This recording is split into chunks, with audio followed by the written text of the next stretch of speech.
What's going on, everybody? This is Raw Dog Sports. I am Mike. That is Evo. Larry's not white. Larry's clear.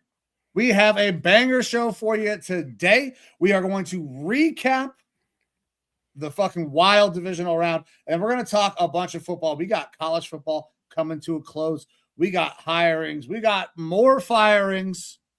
Shit's been crazy. Evo, my man, how you doing, brother? I love that hat. Every time, man, I love that fucking hat. That logo is, you guys got one of the good logos in probably all of sports, but definitely in the NBA. I'm a big fan of the Wolves logo. The new one, the old school vibe. I like pretty much their uniforms, the Prince themed uniforms. Like, it's all good, and it's nice to be able to wear it because they're a relevant, good team. Even if one of the best players in the league was snubbed from being on the All-Star team. Shame. It's a shame. But there's good things going on in Minnesota sports. The Wild are killing it. Wolves are great. Fuck the Twins. Sell the team. Yeah. Vikings winning record. There's I mean, yeah. There's all sorts of good stuff. Doing just so good right now. I can't even I keep on seeing all this stuff about Minnesota. I'm telling you, man. I'm about to join ICE. Teams, yeah. I'm about to join ICE. Oh yeah, sports is great. Yeah. No. And canceled. Yeah. Oh man. We joke. Yeah, we do. Man, some things that were not so funny. We're gonna talk about the officials again in the NFL today because, man, I got some fucking questions, and I know that Bills fans got some fucking questions about what the fuck a catch is, and also why Joe Burrow decided to insert himself into that conversation. Man, we got a hell of a day. Yeah, it's an interesting week. Of course, we're going to talk about the refs. I know it's something that we haven't ever done on this show before, but I feel like it's time for us to finally talk about officiating in the NFL because it seems to be, for some reason, a hot button topic right now. And then, of course, yeah, we had, divisional round games, pretty solid games, interesting, wild stuff happening after the games. And like you brought up, we got hirings, more firings in the NFL. The coaching carousel just gets even more wild. A lot of interesting and fun stuff to talk about. But one thing that we do have to bring up is how we did on our betting record last week. And unfortunately, I apologize from the bottom of my heart, ladies and gentlemen. I cannot pull up the graphic because, as you can tell, I'm on a headset.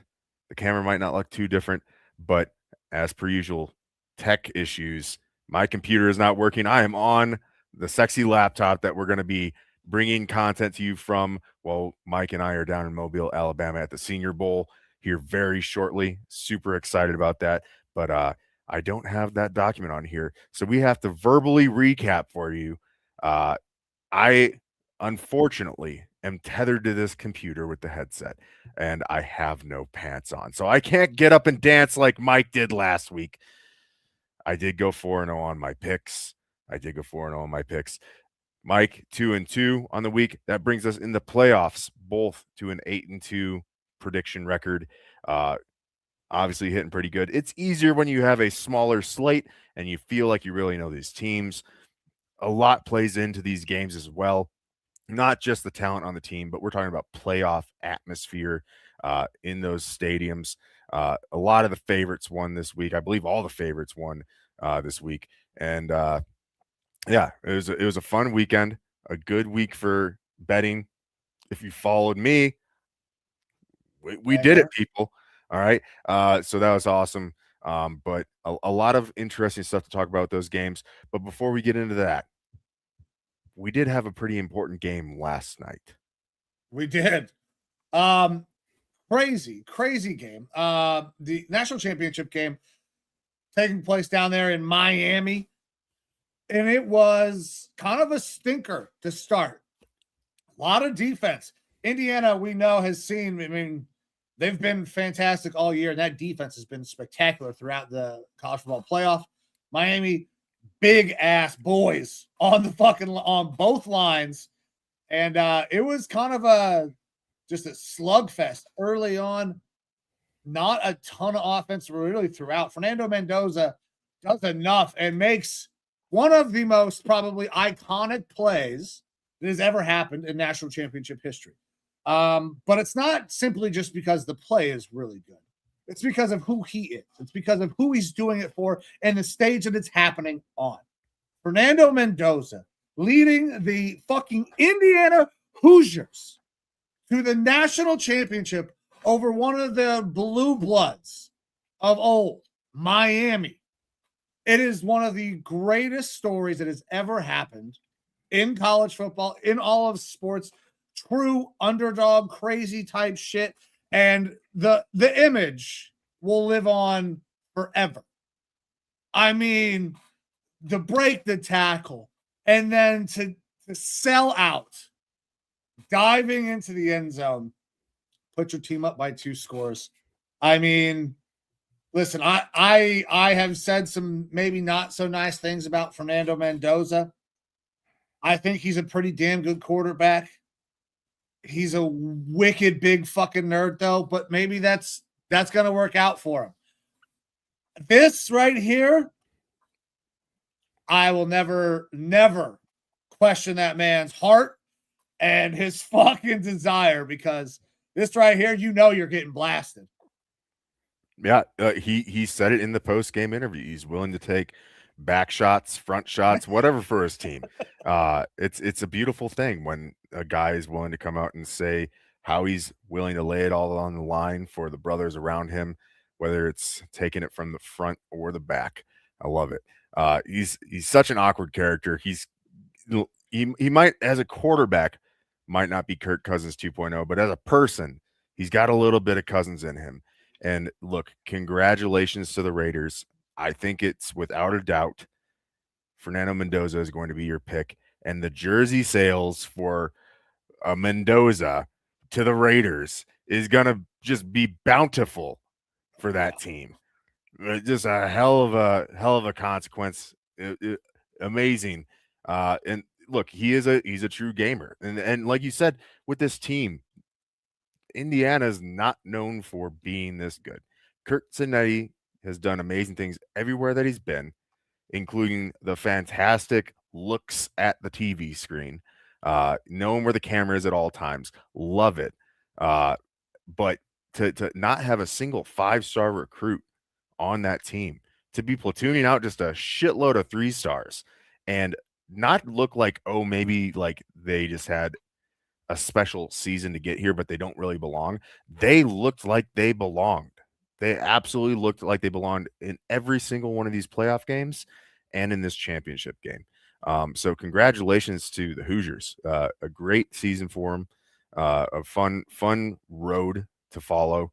And now the Mendozas are out of Indiana because his younger brother transferred. Georgia Tech, I believe. Yeah, Georgia Tech. I just saw the news come out. I believe it was today. Wild. I mean, you know what? Go play wherever you're going to go. What an insane story. Derpy, all right, Derpy, what do you got, man? What's up? What's bothering you? You can't just leave us on a cliffhanger there. No kidding. What I was kind of expecting you to pull up there as a picture is just them constantly putting up pictures of some young Miami fan in the crowd, some young lady, never seen her before in my life, don't know anything about any videos that she might have online, but this young lady the cameraman was panning to and stuff. I don't get it. I thought that might have been the iconic picture that you were going to put up, but that's a good one there. Fernando Mendoza making it into the end zone. Yeah, that was I'm not getting in trouble. Producer Amber. However, these comments that are coming in, man, we have to dress up like the fucking Kelseys apparently for Halloween, because this is it's ridiculous. Come on, guys. I get it. It is very much a Timu Kelsey look over here. I'll take it. Fuck it. Same. I'll go as Jason Kelsey's wife. Does that work?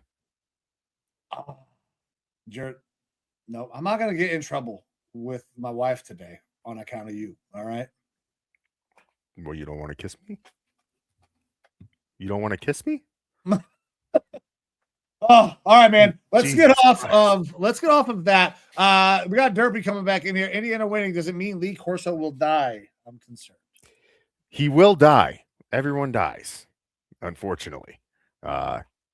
If you want to connect the dots of it happening sooner than necessary, as some sort of fortuitous event, This is like the Antichrist. I don't know. I don't want to call Indiana and the Hoosiers the Antichrist. That seems really, really terrible.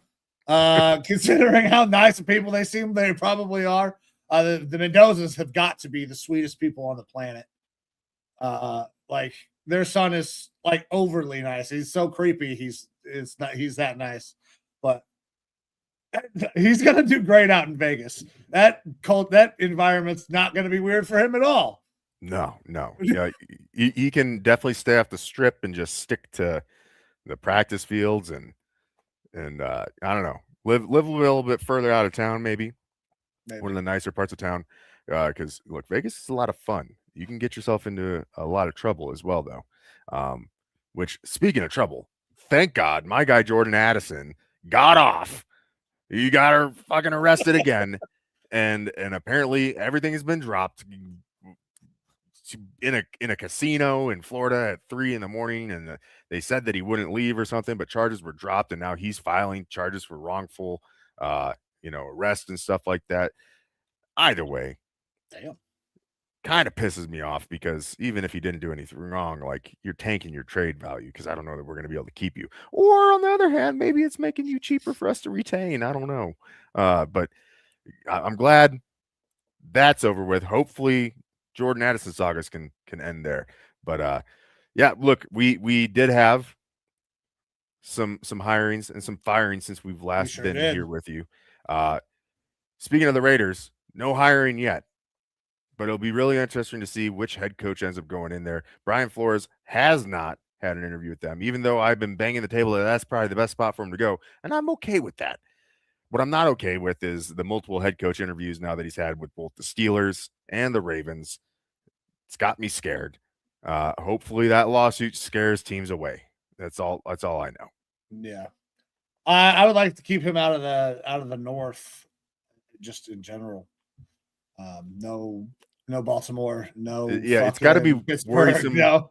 Got to be worrisome for you because very much so. In your division that are looking for a head coach other than you are going out and possibly trying to steal the best goddamn defensive coordinator and one of the scariest motherfuckers out there. Yeah, it can't happen, dude. If that happens, we're fucked.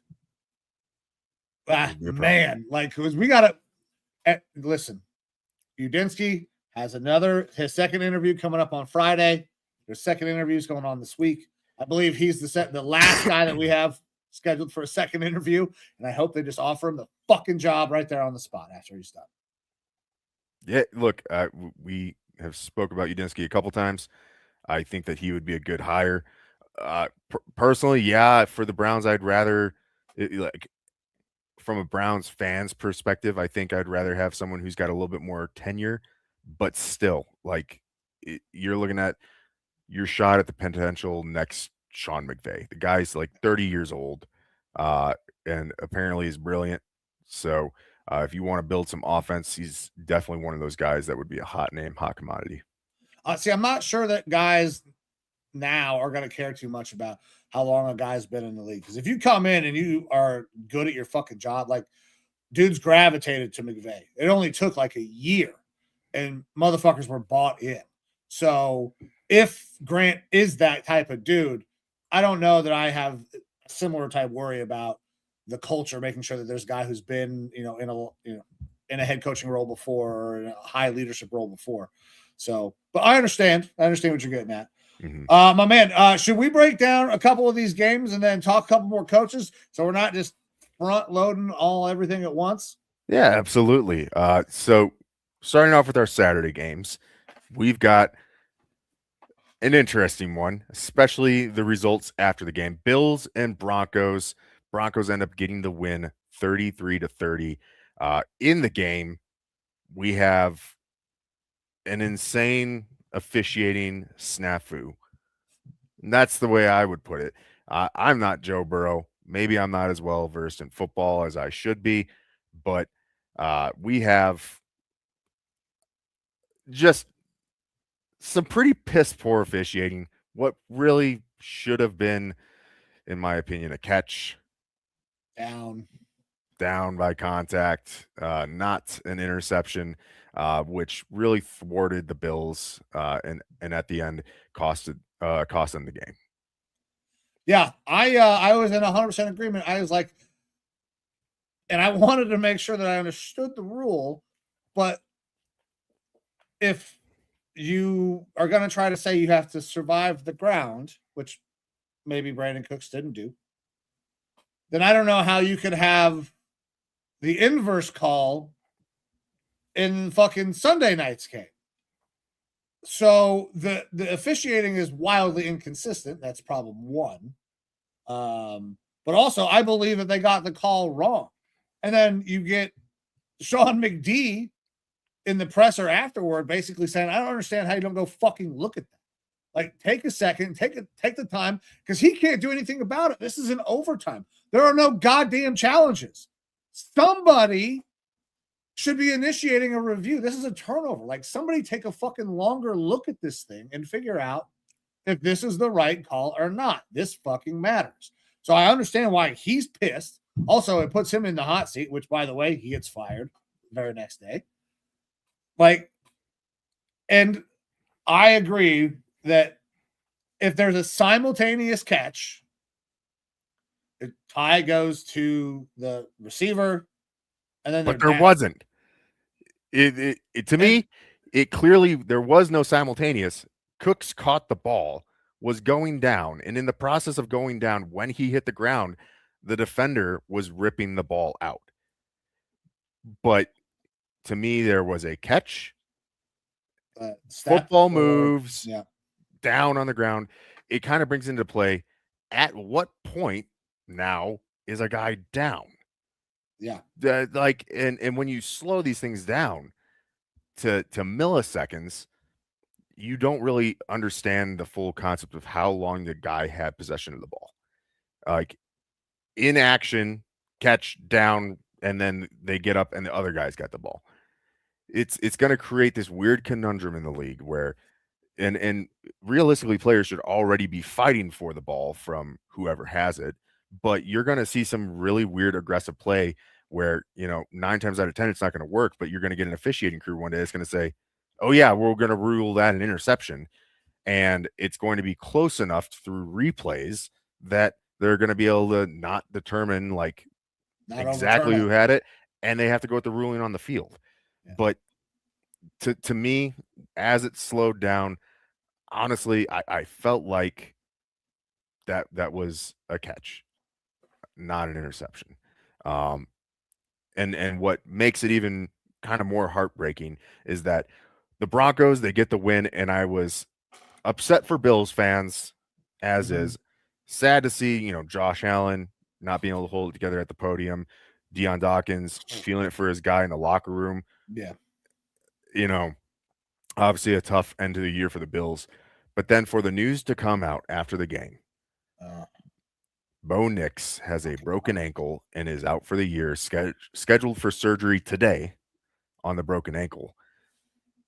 And now we're looking at this Broncos team, and you are like, should a Jared Stidham-led team really be going on to the AFC Championship when we could have had a Josh Allen-led Bills team?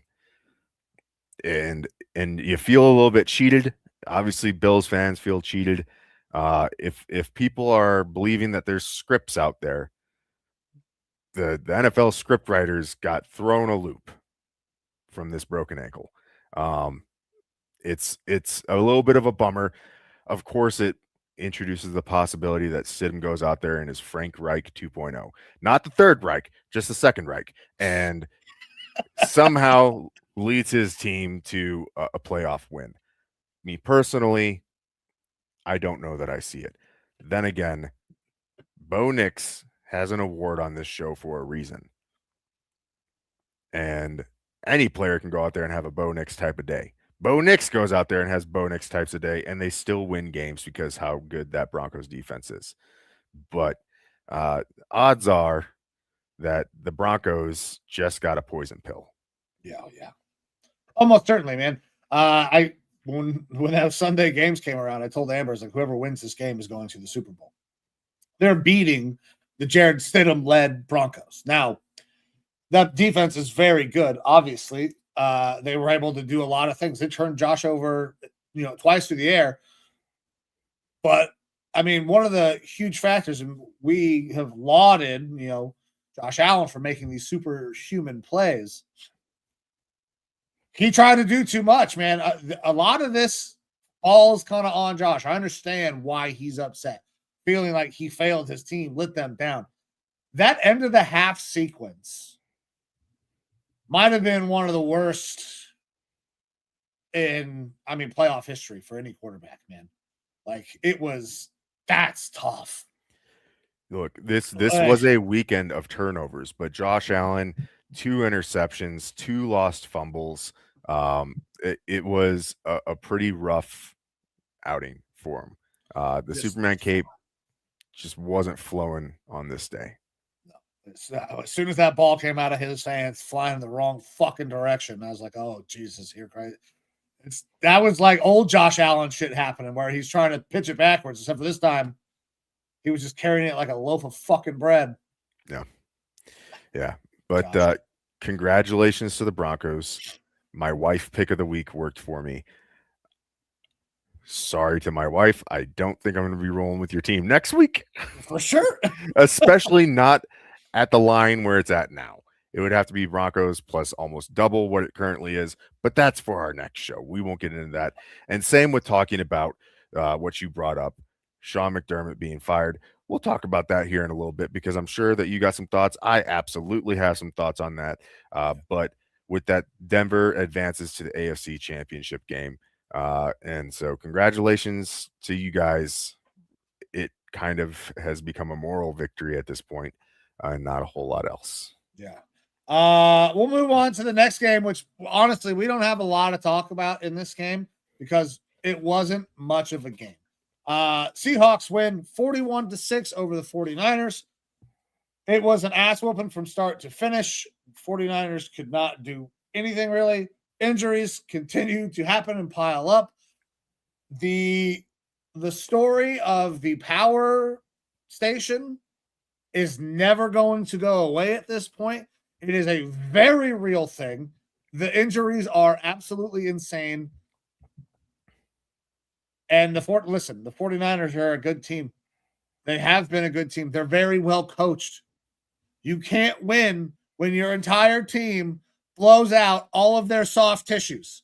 Like, I don't know what you want from them. Like, sorry, Joe. Injuries killed you guys this year. And they have for the last few years. That's the story of this. And obviously the Seahawks defense is same level as probably the Texans, like 1A, 1B right now, the way they're playing, because they have been fucking insane. Well, through the playoffs, the Seahawks defensive EPA is the highest in the league. The NFC Championship game right now, per analytics and statistics, is set to be the best game ever. The number 1 EPA offense versus the number 1 EPA defense, and the flip sides of those teams are also very fucking good. So it's going to be a fun one.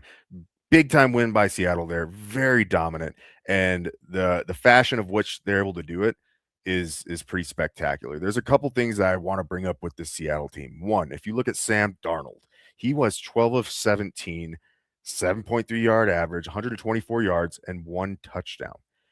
He didn't have to do a whole lot. That's one of the things that I think was a failure with his time with the Vikings last year is they put it all on his shoulders. The Seahawks didn't have to put it on his shoulders. Yes, it's easier to say and do that when you have as big of a lead as they did, but they are allowing Sam to go out there, be efficient, take what he can get, take what he needs to get, but he doesn't have to be, Superman, essentially. He doesn't have to have the weight of the world on his shoulders in these games. It also helps when Rashid Shaheed takes the opening kickoff back for a touchdown. That's a nice way to start off a game. And then secondly, Zach Charbonnet and Kenneth Walker. We've talked about them quite a bit. Charbonnet goes down early in this game. Torn ACL, is done for the year. We've been harping on Kenneth Walker being, look, and this is not to discredit Charbonnet. He is good. It's obvious. He's a touchdown vulture as well. But we don't get to see the full usage of Kenneth Walker and how good he is. In this game, we got to fucking see it. 19 rushes, 116 yards, 3 rushing touchdowns, and then he puts up another 29 yards through the air. Kenneth Walker had himself a hell of a game, and it makes me a little bit sad because while I've been rooting for Kenneth Walker this entire year, watching him waste away on my fantasy football bench, same. I also knew that he was about to be a free agent this year, and a guy that I would love to have seen in purple with my Vikings. Now, I think that's still was a bit of a pipe dream, but with Charbonnet going down with the ACL injury, I think that he has to be a priority re-signing for the Seahawks team at this point. The Seahawks are, over the past, I believe, 2 decades, the best drafting team in the NFL. And that is why they're able to have the success that they have, continue bringing in new players and have success and good development. And so maybe they look to do that through the draft, bring another running back and let Kenneth Walker leave, because he is going to command probably 10 or more million per year because of how good he is. And if he keeps performing like this in the playoffs, he's going to be commanding that sort of a contract. But I just don't know, with the instability that will be created at that position now with Charbonnet not being there, how they can let him walk out. So while he is set and scheduled to be a free agent, I would expect Kenneth Walker to be back with the Seahawks. A big game for him, big coming out. This is what we have felt like he could be all year if he was getting a prime amount of those carries. So congratulations to him, and congrats to that defense. They are nasty. Yeah, they're really fucking good. Right now, they have got to look like the favorites to win the Super Bowl. The way they're fucking beating people. Man, yeah. Charbonnet going down sucks. Because, like you said, we don't dislike Charbonnet. You like him as a player. You're like, man, he's really good back coming out. I remember you talking about it. I was a big fan of him coming out of UCLA. But God damn it, he was taking every carry from Kenneth Walker inside the 20. And it was driving me crazy. Yeah, very frustrating to see Kenneth Walker put in some work and then get taken out for the goal line and stuff like that. It sucks. But we're going to get what we wanted all season now through the rest of the playoffs. As long as the Seahawks are in it, we're going to see a lot of Kenneth Walker out there. But that was our Saturday slate of games. Now, we can jump into a little bit of action that happened outside of the games with that coaching carousel. Yeah. Sean McDermott gets fired in Buffalo, and you see a slew of players coming out, current Bills players, former Bills players, not happy to see Sean leave. A guy that the players really respected, really liked. He brought the Bills back to being a good team again. And from one perspective, I get it. You've tried this a lot of teams that have made it to AFC Championship games. They've never made it to the Super Bowl in his time, whereas the teams that have the same amount of visits to the AFC Championship games have all made it to the Super Bowl like 6 times. I'm talking about the Chiefs in specific here. It's not been a great track record deep in the playoffs, and you see some teams move on from good coaches when they hit these sorts of brick walls. Schottenheimer with the Chargers comes to mind. They were always a 11, 12, 13 win team making it to the playoffs and not making it to the big game, and they ended up moving on from them. You see that with some coaches, but I don't think Sean McDermott was the problem here. Look, we've talked about in previous years, maybe he's on the hot seat, maybe he's not. I've definitely moved off from that. I don't think this was Sean McDermott's fault. You look at the way that this team has kind of eroded, and you look at some of the draft picks that they've made and not addressing some of these concerns and letting them just kind of progressively get worse. And my thought process immediately goes to the GM and the fact that not only was Brandon Beane retained, but he was promoted. It does not make sense to me. If you're going to move on from McDermott, you should clean house. This should be a reset of the coaching staff and front office. That would make more sense. But to leave Bean in there, that to me seems criminal. He's got to be on the shortest of leashes there. But when you're getting guys like Keon Coleman to try to fix your receiver issue, a guy who's a big body, supposedly good catcher of the ball, but has one of the worst separation rates to come out of college, and you're taking him as early as you do, and now he looks like a bust. It's things like this, not reinvigorating that defense like they should. There's a report out today that Sean McDermott several weeks ago was having conversations with Terry Bagula and Brandon Bean saying, I think that the depth on this team is not good enough. We need to bring in more guys because if people get injured, we are going to be screwed. And they didn't like his answer. And that's asinine because we've seen how this team has barely held it together with the injuries that they've had and really been bad at some parts of the ball that they've been good at in previous years. I don't know why he was retained. It frustrates me. I get moving on from a coach if you're stagnating, but I think the reason that you were stagnating has nothing to do with the coach. I don't know that there's much else that I can say that you have. Like, it was completely obvious who should have been fired. And when the idea came up that Sean McDermott was going to be the one that was possibly going to be fired, the words that came out of my mouth were, he can come be my coach. We could listen, if we don't land Udinsky, fuck everybody else. Bring Sean McD into Cleveland. I know he can fucking build a good culture. I know what he can do with a goddamn quarterback. Like, give me Sean McDermott. I'm sure that there are teams that are very upset that they hired coaches already. Falcons. That Sean McDermott's available. I mean, maybe the Falcons are happy with their hire because they did make a hire this weekend. They did. Oh, Kevin Stefanski. Yeah, listen, I'm sure that Kevin wasn't happy that the Bills job came open after he took the job down there in Atlanta. Because right now, I mean, the best job in all of football right now, it's got to be the Bills, right? Josh Allen, best player in the league.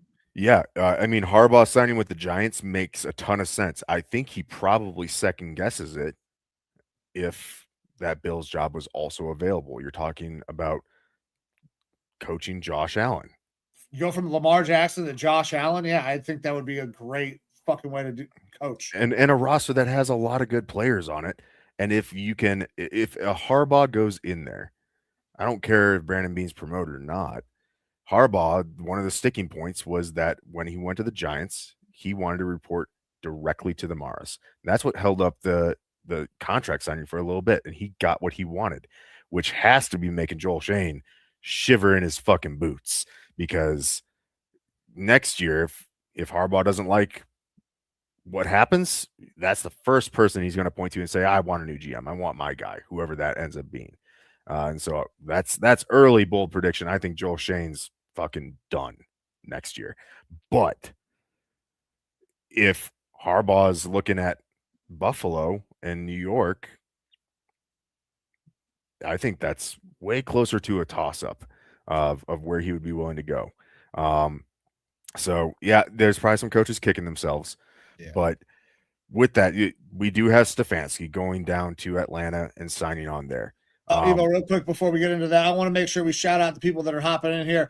Kenneth, shout out to you as well. Thank you for subscribing, brother. We very much appreciate that. Thank you. Kenneth, again, Josh Allen does deserve some of that blame. And then we'll leave that Texans comment in there for now. Yeah. And look, that Josh does deserve some of the blame for that loss. Absolutely. I mean, that he was trying to do a lot, but also we've seen so many times that he's the one-man wrecking crew, the Superman there. And it's tough to do when you don't have a lot of other pieces around you. You have James Cook and then a lot of guys who are kind of jags, to be completely honest. Like, you've got some solid tight ends. I love Khalil Shakir, man. He is one of my favorite slot players in the entire league, but he's a slot. Yeah, for sure. But it'll be interesting who ends up going there as the next head coach, because if they're able to impose some of their wants and wishes and get some good offensive pieces around Josh Allen, even if the defense ends up continuing to suffer a little bit, it'll make that offense really explosive, really fun to watch, very interesting. But yes, Stefanski, Atlanta, obviously a little bit close to you because Stefanski was your coach. I'm interested to see what you think about the fit. They already made one hire in Bill Callahan to run that offensive line, retaining Jeff Ulbrich, who you might remember, his son got a hold of Shadur's number and was texting funny things. And so that's an interesting connection. And then we also have the NFC South connection, where Baker's already been on socials talking shit and is going to be reinvigorated to try to get some wins versus Atlanta this coming season and going forward, I bet. So I'm interested to get your thoughts on if this was the right hire, if it was a good hire, how this is going to shake down. Obviously, quarterback issues there in Atlanta. I've seen some speculation that because of Stefanski's relationship with Kirk Cousins, maybe that keeps him there longer. I'm willing to come out here right now and tell you it's not going to happen. Unfortunately, Atlanta moved too fast to restructure that contract because unless they try to re-sign Kirk for more money, they're fucked, because the moving of that contract money means that this year he gets paid a reasonable amount. Next year, you can't cut him because you owe him roughly $75 million. So you have to cut him by March 13th. Because if he's on the roster after March 13th, that money's locked in. So do I think the fit is good? Probably not. Now, Falcons fans already don't like me. And that's probably not going to get any better with their new head coach, Kevin Stefanski, being there. Listen, Kevin has the ability at times to call really good offense. And you know what? Falcons have some really good offensive pieces. He has the best offensive pieces that he's probably ever had at his disposal. But who is his quarterback going to be? Well, it's probably not going to be Kirk. So can Michael Penix get out there with his robot legs and pull the trigger and hit the guys that he needs to hit? I don't know. Kevin is not necessarily a great motivator of men. One of the things that he very much lacked here in Cleveland. I just don't know how it's going to play.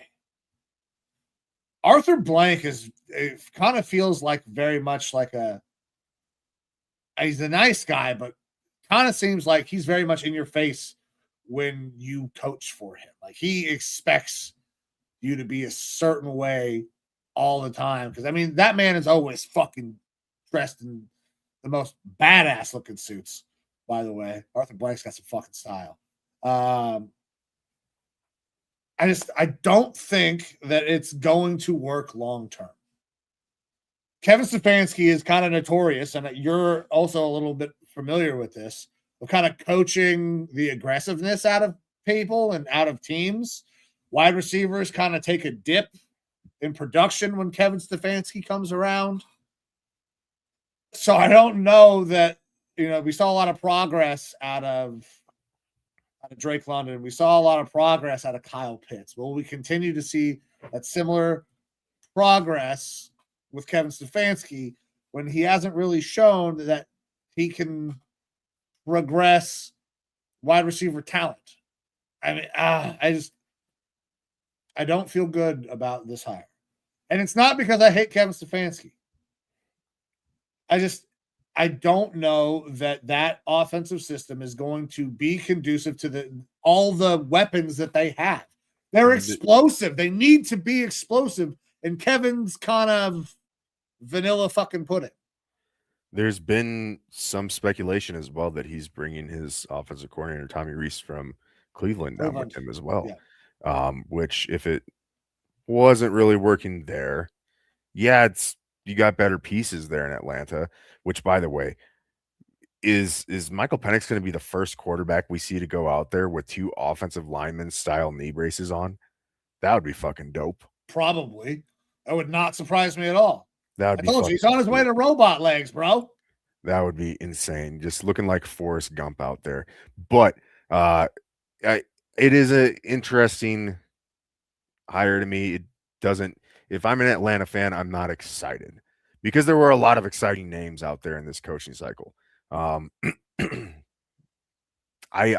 don't know that I like the fit. It also feels like we're weird because we're running it back with the defense, which the defense did take steps forward this year for sure, and they have a lot of young players on that team. But I still feel like the offensive coaching staff was the primary issue with that team, not even Raheem Morris, and so they needed to make changes there. The defensive side was coming along, but you would think that they might try something a little different on defense with a new coach coming in. I don't know. It just I don't see the vision as much as maybe a Matt Ryan does. So it'll be interesting to see how that shakes out down there in Atlanta. Well, I can tell you somebody who's excited, and it's Baker Mayfield, because I think he thinks like I do, and that he's kind of not really a great leader. Taking some very serious shots at him on, I think it was X. I don't remember if it was X or Instagram. One of the platforms. Yeah, it's probably everywhere now. Basically calling him out, saying, yeah, he didn't even fucking say shit to me, threw me away like garbage. And then still waiting on that text or call. Yeah, I don't think it's coming, Baker. Definitely ain't coming now. I can't wait until they have a handshake. That would be great. That's going to be primetime television. Yeah. Sure. But if you get former players that are coming out and saying things like that, and I don't know that Kevin Stefanski would then excite me if I'm a Falcons fan. Like, man, now maybe Baker's just bitter. I guess that's possible. I don't know why. I mean, he's doing pretty good down at Tampa. It's a tough finish to the year. I mean, getting hurt and pissing away your fucking division, but yeah, but I get it. Like, you've got to find a reason to.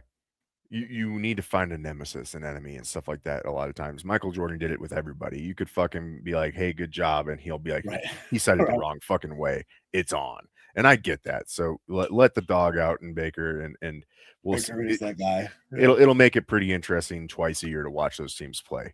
But yeah, interesting hire to say the least down there. We did have another coach hiring happen in the wee hours last night. Robert Saleh going to the Tennessee Titans. Obviously, I don't think the Titans' job is a fantastic job, but he's the new head coach down there. And they have a lot of holes. I think he'll probably get a little bit of a longer leash than he had in New York. Maybe he was fucked over in New York from the quarterback. I don't know. I guess they could always reunite if they don't think Cam Ward's the guy immediately and try to pull the corpse of Aaron Rodgers out there in Nashville. That would be awful. I mean, Cam Ward's going to be their guy. Do you think that is going to work, though? That hire? I think we'll see the defense get better. It'll be interesting to see who he brings in as his offensive coordinator, which with the Detroit Lions turning down Mike McDaniels, with him stepping away from the possibility of going to the Cleveland Browns and a little bit of history together, Mike McDaniels going to the Titans seems like it could be an interesting fit. That would work. Yeah, as an OC, obviously, because they have just got the head coach done. But apparently Saleh's vision kind of blew them away. The other big option that they were looking at was Matt Nagy, who has now been replaced as the offensive coordinator in Kansas City by a familiar face, Eric Bieniemy.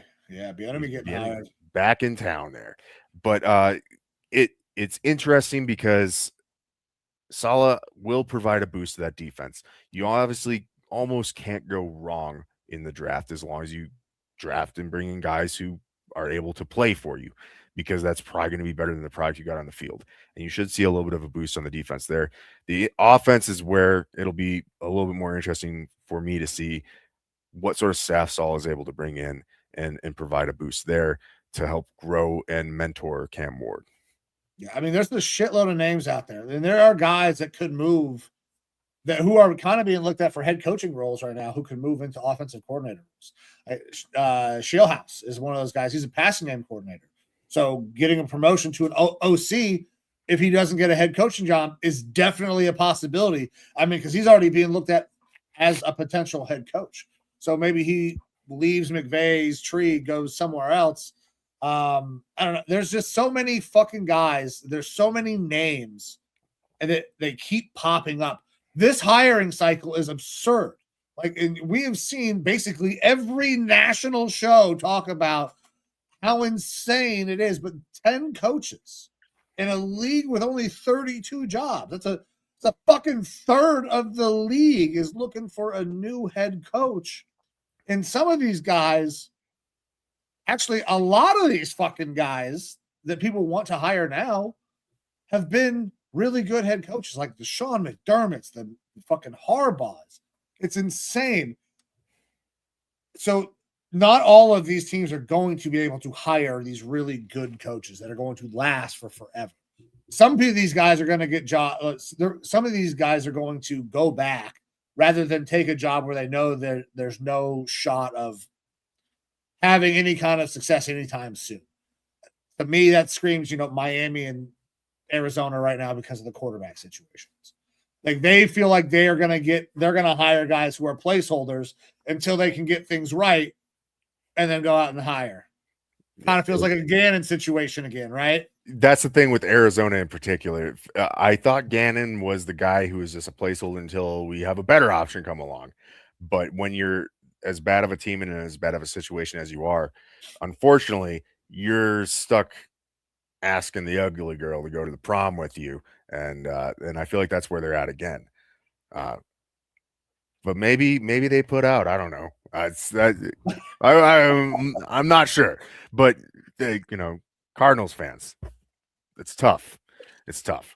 Yeah, a solid hire for Tennessee, I guess, with Saleh, because I think he's a good coach. He's a good I coach. thought that he got the raw end of the stick in New York, though. Well, the quarterback.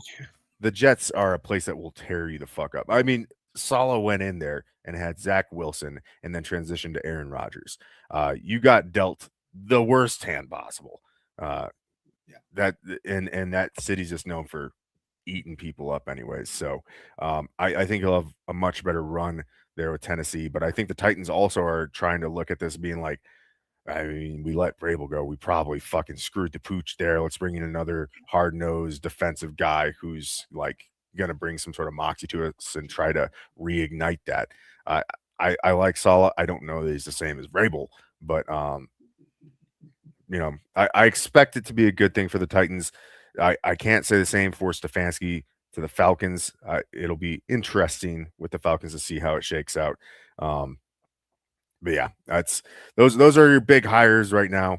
Obviously, we still have some newer openings with the Bills, and the Ravens are still looking for a new head coach. You've got Pittsburgh looking for their head coach option. Lots of good spots still to go, and the Raiders, knowing that they're going to be getting Fernando Mendoza, obviously that is a huge bargaining chip for them as well when trying to bring in a new coach. I would also imagine that's part of the interview process. Yes. That, hey, by the way, we're drafting Fernando Mendoza. You're good with that, right? Because he's your fucking guy. You're getting hired. He's getting drafted. You two are married. If you're not okay with having Fernando Mendoza as your quarterback, appreciate you, but there's the door because we're not fucking hiring you. Yeah. That's got to be part of the conversation. Absolutely. That's every head coach interview is going to be based off the personnel that we have. What would you do with the personnel that we have? And it's kind of baked in with the Raiders. You have Fernando Mendoza. How would you proceed? Are you going to sit him for a year and try to run back with Geno? Are you going to thrust him right into the action? what's your plan going forward? In addition to obviously all the coaches that they say that they'll be able to bring in as coordinators and so on and so forth. Another fun hire that I personally enjoy, Drew Petzing, new offensive coordinator for the Detroit Lions. Drew Petzing being the former offensive coordinator for the Arizona Cardinals. Now, the Cardinals had a decent passing game at times. Like, we saw some good stuff from wide receivers, but I think they had talented wide receivers. And the Detroit Lions have talented wide receivers. But the other options that they were looking at sound a little bit scary to me as a Vikings fan. So congratulations, Detroit Lions, for bringing in Drew Petzing. Best of luck. Yeah, I'm sure you were very, very happy about that. Yes. Man, there are so many guys, so many younger guys, younger names that are looking for an opportunity to fucking go out and call plays. Yeah. Because that's exactly what you're getting in Detroit. You are going to be the play caller in Detroit. You don't have to worry about getting hired and somebody else taking that from you. They are fucking hiring you for that role. Hire a guy that is young, up and coming, like that needs that opportunity, man. Whatever. Innovative, because you've got guys that you can innovate with and you can have a lot of fun being aggressive up there. Dan Campbell likes to go balls to the wall. You can throw out some crazy shit. You can be a mad scientist a la Ben Johnson and do some pretty fun stuff up there. And you brought in Drew fucking Petzing. So again, congratulations to you. I'm not sure that he's the guy for it. I think he's a perfectly fine offensive coordinator. I don't think he's the exciting one that you would really hope for to utilize all those weapons that you have.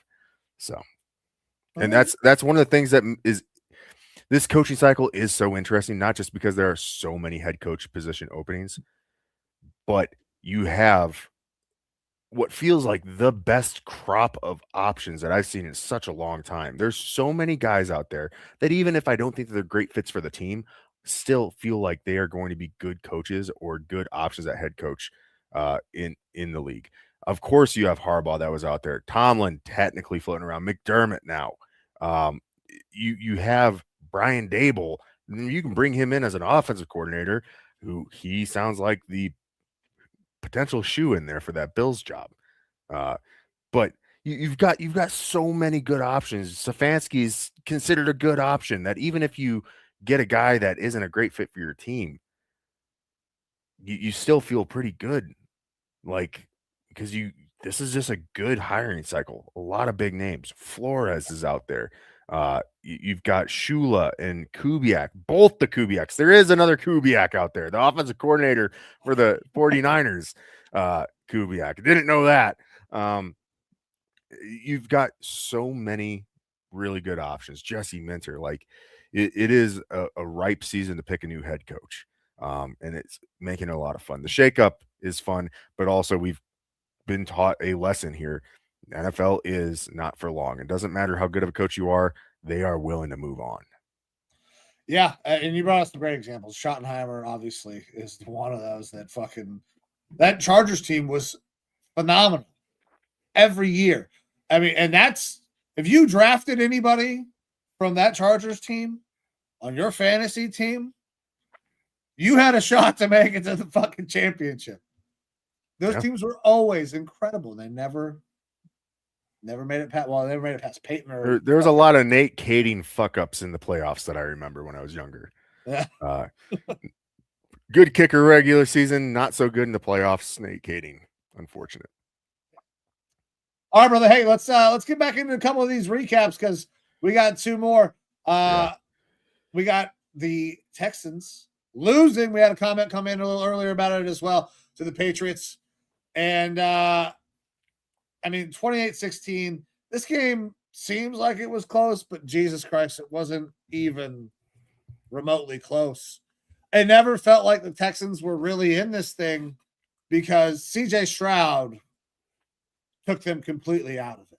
And back-to-back weeks, multiple turnovers. I mean, 4 fucking interceptions in this one when it was 4 fumbles the week prior. You can't win with this. It's impossible to win. Like, you cannot win at all with this. This is our Bo Nix Award winner of the week for sure. And one of the worst times to do it. Look, CJ Stroud had an amazing rookie season. And then last year took a step back and looked a lot more like a true second-year quarterback. And people were saying sophomore slump and whatnot. And then this year, you expect to see him kind of get back on track. And things just didn't go that way. You saw stretches where he was out, and Davis Mills comes in and performs pretty well. And it's bad when you're in this playoff game and you hear a lot of whispers of maybe Davis Mills should get a shot out there because of how bad CJ was playing. This was brought up on one of the podcasts that I like to watch a lot, the O-line committee. And both of the former players on that podcast said, don't be surprised if the Texans look to move on from CJ Stroud or don't pick up his fifth-year option, because he had a great rookie season. And then they changed offensive coordinators and things just didn't go well. And things continued to this year to not go well. And they might decide, we can't invest in this guy long term because he's fallen off of a cliff. I think that would be silly of the Texans. That he has played bad. Line, that now listen, 4 interceptions is fucking atrocious. 4 fumbles the week prior, fucking atrocious. But when you consider the offensive line that he had his rookie year compared to year 2 and now year fucking 3, they are night and day different. I don't disagree. Obviously, we've talked a lot of shit about how bad this Texans offensive line is, but I don't put a lot of those interceptions on the offensive line. Okay, no. I'm not pushing off the fact that he had a terrible game over the last 2 fucking weeks. But the idea that he's falling off of a cliff, that he can't do it anymore, to me seems insane, because if you look at the pieces around him, like one of his favorite targets will probably never play football and when he broke his fucking leg. There's a report today. Tank Dell is expected to be ready to go. Do you think so? That's what they say. Oh man, it was a devastating injury. But they have a lot of weapons up there. Sure, as far as receivers. But they can't protect. They can't run the ball either because they can't do anything on the offensive line. So the idea that CJ can't play now is, to me, crazy, because there's a lot of things that are working against him. And we've seen him be exceptional when he has some help, some protect. Like a little bit of a running game would have saved a lot of heartache over the last couple of fucking games. Not placing the ball in CJ's hands so many times while he's struggling. But I also have to question the coaching staff and why you don't pull CJ Stroud out in this thing. It was very clear that he was not right. Couldn't throw it, couldn't see what was coming, he was just not seeing shit. Davis Mills should have come in at the half, and they probably could have won this game still. Yeah, I don't disagree. Call it reckless speculation, call it what you want. I think it would be a mistake to move on from CJ Stroud, but this offseason, it's possible, you think? CJ Stroud is available for his 5th-year option. He's going into his 4th year next season. If they don't pick up that option, you could see CJ Stroud being someone that could be moved sometime next year if he doesn't show some growth. Again, I think it would be a mistake because I liked what I saw that first year. I think that the same stuff that you brought up, no running game, no offensive line, obviously a phenomenal defense, and you don't need to be gangbusters on offense. You just need to be able to be competent on offense. And he hasn't been through the playoffs.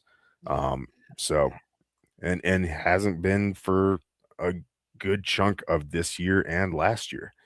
So it'll be interesting. Yeah. Tough spot, terrible game. Patriots move on, and what seems like de facto trip to the Super Bowl. Patriots are fucking right back on, possibly being on top. And we have look at that matchup. Jared Stidham is going to be. That's an interesting matchup, just because Stidham was at one point slated to become the starter for the Patriots, and then was beat out by, I believe, Mac Jones. Yeah. We do have some somewhat breaking news here. It's not official. Thank you to producer Amber. Mike McDaniels is expected to be the offensive coordinator for the LA Chargers. Has not signed the deal yet, but that is expected. Mike McDaniels, a guru of the run game. Harbaugh, old Jimbo, liking to run the ball a lot. Got some decent options there in Kamani Vidal and Omarion Hampton. Interesting fit. And obviously he's known for dialing up some special stuff in the pass game too with some decent options. So we'll see what he's able to do there with Justin Herbert. Or maybe they trade Justin Herbert and bring in Tua. That's not going to happen for sure. They're best friends. Yeah, for sure. I believe that 100%. Yeah, absolutely. Oh, man. Thank you, producer Amber, for popping that in there. She does bring up a good point. Going from Miami to LA for Mike McDaniels. Look, if any coach is known for keeping his coordinators in line, it's Jimmy Harbaugh. For sure. For sure. Any sort of scandals or anything like that with any of his former assistant coaches. So good news there. Technically not a coach. I think he was just kind of there on the sidelines, hanging out. Well, yeah. Connor Stallions played a part on that team. Sharon Moore definitely played a part on that team. For a minute. For a minute he did. All right, brother. Listen, Patriots played well. Drake May played well. They didn't have to do a whole lot because the Texans were kind of just giving it to them in plus territory the entire day. The field position was just out of hand. The Texans, I mean, their defense gave a valiant effort to hold the Patriots to what they did. But there was just no shot that they were going to overcome. Patriots, good win. Yep. Handed one. Yep. And that is that's going to lead us into our last game. But before we get there, I want to thank everyone who's been commenting. Had great comments tonight, great input. Everyone who's watching, we appreciate you. If you could take a second, go to our channels, like, share, and subscribe to us. We would be eternally grateful to you. We're at 925 subscribers on TikTok. We want to hit that big 1,000 mark there on TikTok to help us go live on there regularly. That would be a huge boost for us. So please, if you enjoy screwing around with us a little bit, having some fun convo, and obviously getting in to interact, we'd really appreciate your support and helping us grow the channel a little bit. But with that, our next game, LA Rams versus Chicago Bears. This one ends up going to overtime, and it goes to overtime with one hell of a fucking play by Caleb Williams. Insane. But in the end, the Rams end up getting the win. The thicker kicker, Mevis, is able to go out there and get the field goal for the win. Congratulations to the Rams. Obviously, they've been kind of stumbling a little bit here towards the end of the year. Bears are known for eking it out, getting those wins at the end of the game, and it looked like that was about to happen. One of the craziest wasted touchdowns in the playoffs in the past decade. Caleb Williams, I was yelling at the TV as he runs 25 yards backwards on a 4th down and then throws up a perfectly placed ball to Cole Kmet for the touchdown. We were talking on the phone as it's going down. I love making fun of Caleb Williams. He's an easy guy to make fun of. The crying, the nails, the personality, being extremely closeted. But game recognizes game. The kid is a good football player, especially now that he's got good coaching. He's quite possibly ready to surpass guys like a Pat Mahomes or a Josh Allen or a Lamar Jackson at the off-schedule game. Because when he's off schedule, he does some pretty fucking incredible stuff. The past 2 weeks have proven that to us. He has the clutch gene that some other highly touted NFC North quarterbacks don't have at all in them. Jordan Love. He has some pretty incredible skill sets, and he's doing it from a big frame. He's not some little Kyler Murray running around doing this shit. If he's able to put it all together and do the on-schedule stuff good, you're looking at one hell of a player, which Caleb scares me. Williams, I'm sure it does. He was always the guy that we knew had talent, but was he going to be able to keep it all together to make sure the talent translated on the field? Because there was all question marks about off the field with Caleb. Like the personnel, like, I don't give a shit about the nail thing. I had question marks about like the going into the stands and crying rather than being with your teammates in those moments and crying and kind of some of the aloofness in which he kind of. But I feel like that's just kind of this generation more. Like we are starting to get older. We're fucking. I just turned 38, so I'm starting to realize that the shit that I used to do is not the way kids are at all anymore. They are a little bit more like that, which is not my thing. But you know what? Whatever. He is putting it together on the field because he has supreme physical talents. Like you talked about it, running backwards. When he let that ball go, I was like, it's impossible that he got it there. He threw that bitch from the 40, running backwards off his back foot, and it landed in the middle of the end zone. Like he did 45 yards off his back foot into a fucking bucket. And it looked relatively effortless. Yeah. Yeah. Like I said, I was screaming at my TV, you fucking idiot. Wrong way, wrong way. Oh my God, that was beautiful. Like it was the lowest of lows to the highest of highs in that moment. A very, very incredible play, but all for naught at the end of the game because DJ Moore decided not to play football. And that'll be a fun one. Apparently, Caleb Williams and DJ Moore haven't spoken since after the game, nor did DJ Moore show up to the traditional clean your locker room out type of day. He's just been gone. DJ Moore's probably not on this Bears team. He was already kind of looked at as a potential cap casualty going into the future. But the way that he just kind of seemingly gave up on a play there at the end, which resulted in an interception, not a good look. We talked about it before that it looked like he was probably going with all the young talent. Luther Burden has definitely taken a step forward. They like Zemeckis.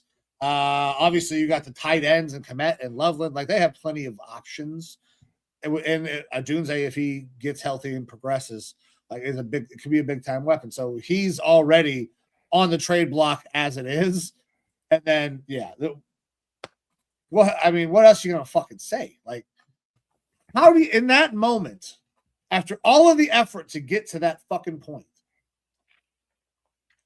do you blame Caleb for being as pissed as he is? No. I mean, not at all. But look, we made a little bit of fun of the Broncos earlier for kind of getting a moral victory there. And this is more of a true moral victory because this was a really bad team that really flipped it around this year. I wasn't sure that Ben Johnson and Caleb Williams were going to mesh, but they made that offense work. The defense, this is a team that is, I think, is looking at a very harsh regression next year, but I don't think that the offense is going to be bad. You got one of the easier schedules in the league this year because they were a last place team last year. So that helps them out a lot. They won a lot of close games this year, and you can't bank on doing that in future years. And that defense was very susceptible, but extremely good at getting turnovers. And you can't bank on that from year to year. They're going to have a lot of focus, I think, this offseason on bolstering that defense less than the offense, because I think that you're still going to have a good offense, even if you move on from a DJ Moore. The offense is still going to be good. Caleb's going to grow and become better. The offense is going to be good. And they're going to add pieces to the defense, and they will be a better team, but they are going to be facing a big uphill battle because those turnovers, the close games, and a much harder schedule next year from having the first place in the NFC North. It's going to make it a lot more difficult, and you're going to see regression from them next year. But still, like, props to them. I don't like giving props to NFC North teams. I didn't like doing it with the Lions. Just I felt a little bit better because they had been so maligned for so long, but they don't get that credit from me anymore. Now I fucking hate the Lions. Not as much as the Packers, but I hate the Lions. And I've always kind of hated the Bears. But, it was good seeing them make me eat crow this year for how bad I thought that they could be. But next year is going to be a tough one for them. Yeah, actually, I owe my dad some money because I bet him that the Bears would have a worse record than the Browns. Oof. Yeah, Bears way outperformed my expectations. Way outperformed. Caleb did as well, man. Now you brought something up, and I don't know if I've ever told you this. I think that this might cause some waves. I think we give way too much credence to the idea of record and one score games. They're basically all fucking one score games. We use this stat like it's super special. We barely bet the fucking spread if it's more than 7, right? Like, cause that's a touchdown. So we're like, oh, it's a one score game. That's up to 7 fucking points. So yeah, 28-21 it is not necessarily, oh, that's a one score game. But we always think about it in much closer aspects than that. But those records that we see, those one score games, that's all the way up to 7 points. We're putting way too much. 8 points, really. Yeah, if you want to, I don't know how the NFL classifies it, but it gets way too much credit for what it is. It's just basically your fucking record, unless you blow people out or get blown out. This is true, but I would say that there's still a contextual basis to it as far as was it garbage time scores that got it to within that one score? Was it something where it was a back and forth and you just kind of eke out a win? That was one of the things with my Vikings, 2 years ago, that they were kind of seen as frauds going into the playoffs, and they ended up losing, in the first round to the Giants. But they had, 13, 14 wins, and all of them were by like a 2 to 3 point margin. It's the margin of win, and I know I said one score wins for this Bears team. Oh, and this is not that's not their margin of win is very minimal. But yeah, the one score game thing, you're absolutely correct, because we do have a lot of parity in football. We do have, as bad as a team is, a lot of them can still hang. You don't see a Tennessee Titans or something like that every single year where they're just really genuinely bad year in and year out. A lot of these games do come down to being 6, 7, 8 point spreads in the game or less. One score game is probably a bad moniker for it. But the difference being, a 3 score or that margin of victory, that's where I'm kind of getting at with it. Yeah, so I completely understand what you're saying. Just when you said one score, like, man, I wonder if I've ever brought that up. I think it gets way too, like, when you're talking about margins of victory, they've won 10 games by a total of fucking 16 points. Oh shit, that's crazy. That's a crazy fucking stat. But they're 11-4 in one score games. Well, if they just fucking play everybody close, that's just their normal ass record. Like, if they play to their competition, there's nothing special or that doesn't reveal anything extra in that stat in my mind. Yeah. Let me pull this up here real quick. Point differential on the season, plus 26 for the Bears. Okay, so that's very close. Yeah. Very close games. That's the second closest margin of victory next to the Pittsburgh Steelers, who were plus 10. The Ravens were also plus 26. But when you look at some of these other teams that are in the playoffs, Patriots, plus 170, Bills, plus 116, Jaguars, plus 138, Texans, with as bad as their offense was, plus 109. Like, so those are very close games. Carolina Panthers. Oh, no. Minus 69. And they made the fucking playoffs. Yeah. Seattle Seahawks, plus 199. Rams, plus 172. Like, that's playoff caliber point differential. Yeah. And so that's, some of the context that goes into it. Obviously, off seasons are going to play a huge role, but I think very early, obviously we aren't even into the next off season, but one of the teams that we could be seeing regress a lot is that Chicago Bears. I mean, so you could technically say the Bears won 11 games by a margin of 26 points. And you're like, damn, that's only like 2 points a game they won by. And that contextually makes a lot of fucking sense. And like, damn, they played a lot of close games.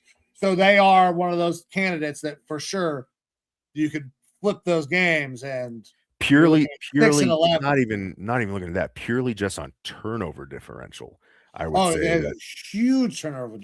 Plus 22 they were this year, some shit. The regression to the mean on that and how many times those turnovers late in the game ended up sealing games for them, that you cut their turnover differential in half and they're still in the positive, and you probably drop 3-4 games off of those wins. So it's, that's some of the context that goes into it when we're trying to look at and making our predictions for how teams are going to be doing in the following years. Well, listen, this was a pretty good game. Got another overtime game. Stafford gets the dub. Rams get a third meeting with the Seahawks. Now, last week, I believe I misspoke about the 49ers and the Seahawks, but I'm almost certain that the Rams have lost twice to the Seahawks. I'm going to double check right now. Yeah, I'm pulling it up just to be safe. Nope. They are fucking split, so it doesn't matter. All right. Yeah. So now it'll be just that third meeting between those two teams. In a dangerous place to play in Seattle. Man, gonna be fun. Gonna be a fucking banger. Great. I mean, I think that this is probably the best weekend of football in terms of like typically high quality games. The upcoming week? This week. This last week, this divisional week. The conference championship games are fun, but there's only 2 fucking games. There's just not enough. I need more. And we are having one of them with a backup quarterback who's played 4 games. Yeah, so essentially we got 1 game and a cakewalk to determine the Super Bowl. So I love the divisional round because that's typically you get the good teams of the playoffs playing against each other. Wild card's cool, but you also get some fucking 8 and 9 teams that make it. That wild card week though, this year was pretty fucking good. It was a good week. It was a good fucking wild card week. Yeah. But, my man, I don't know if we got anything else to go over. We wrap this thing up. We're both sitting at 8-2 on our picks for the postseason. Everybody who tuned in, thank you very much. We will be coming back to you guys on I don't know what day. One of these days we're gonna talk. I'm gonna talk to you. I'm shooting a movie this weekend. I'm a producer on a movie, so porno. But yeah, that's why I'm producing it. I can't be an actor in it. Producer, fluffer, it is what it is. And whatever. They call it different things in the biz. Anyways, we will be coming to you guys before the games come out. Stuntcock. On Saturday or Sunday. And we'll make sure that all those picks come to you guys. But thank you guys very much. Time is the most valuable thing that you have. So anytime that you give some of it to us, we are forever grateful. I'm going to give Evo one last word, and then we're going to get the fuck out of here. And then check the socials for when we will be back out. You can catch us on X, Facebook, Instagram, TikTok, and YouTube, where a lot of the comments have come in. Evo, go ahead, brother. Yep. Keep this one short and sweet this week. Wise man once said, it's okay if you step on your crank as long as you don't stand on it. Hell yeah. I'll take that. Couldn't stand on mine if I wanted to. Guys, we appreciate you. I'm Mike. That's Evo. This is Raw Dog Sports. See you guys later. See you.